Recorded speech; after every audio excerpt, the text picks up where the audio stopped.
What is up sa inyo mga biyeros? So nandito tayo ngayon sa CF Motostrada, Caloocan. Update ko lang kayo sa mga unit nila na nandito ngayon sa kasa nila, no?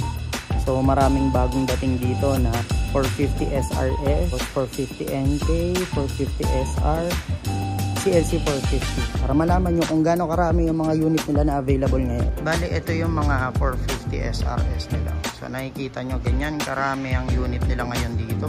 Tingin ko mga 20 to eh. So 1, 2, 3, 4, 5, 6, 7, 8, 9, 10, 11, 12, 13, 14, 15, 16, 17, 18, 19, 20. So sa 20 units ng SRS, 2, 3, 4, 5, 6, 7, 8, 9. So yung color white is 9. Then yung color black is 11.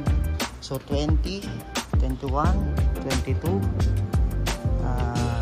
23, 24, 25, 26, 27, 28, 29, 30, 31, 32, 33, 34, 35, 36, 37. Tapos meron pa rin sa dulo na isa, 38. Ayun, 38. So ang pinagkaiba ng CF Moto 450 SR sa 450 SRS, okay, ito, pakita ko sa inyo.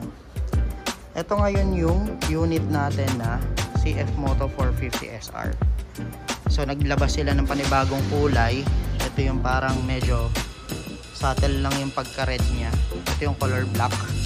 Tapos ito yung color white. Ayan. Ayan. So makikita nyo yung pinagkaiba pa lang. Ito yung puti na SR. Ito yung puti na SRS. So number 1 na pinagkaiba nila is, dito tayo sa puti. Ito, naka double swing arm. Kabila yun. So dito naman sa SRS, naka single sided swing arm.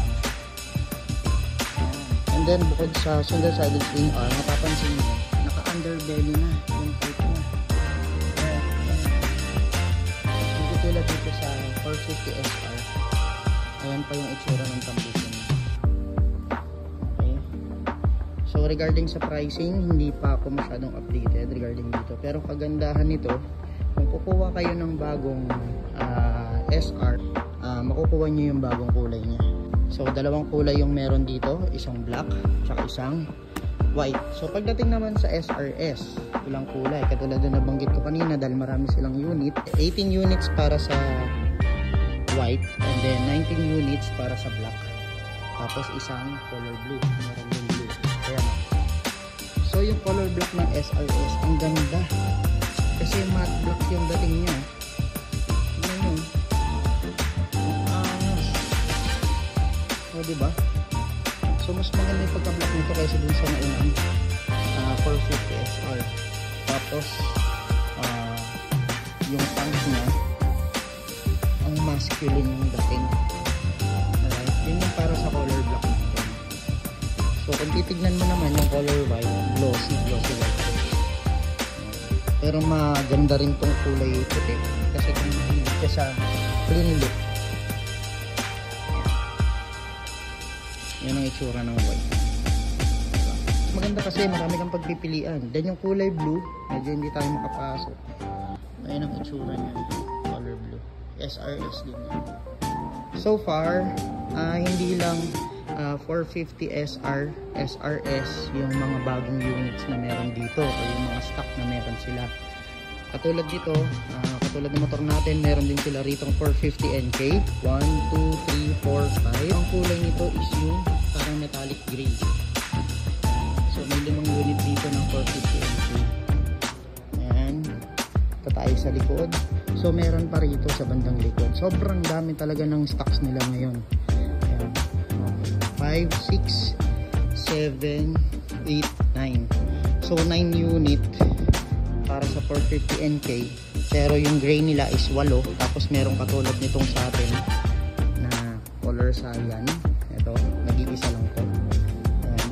So bukod sa 450 NK, meron pa silang CLC 450.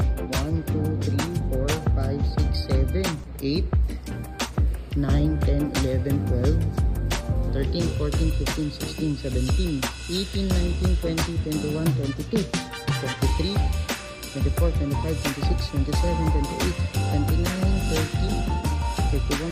Itong 31 units para sa 450 CLC. 1, 2, 3, 4, 5, 6. Hindi ko alam kung anong model yun. 31 sa CLC 450. So meron pang isa rito. 31, 52, 53, 34, 35. So matotal, meron tayo ditong 38 units ng 450 SRS. Tapos meron tayong 9 units para sa 450 NK. And then meron tayong 31 units para sa CLC 450. So ano pang hinihintay nyo sa mga gustong magkaroon ng first big bike ninyo? Pwede kayong kumuha dito sa CF Moto Strada sa Caloocan.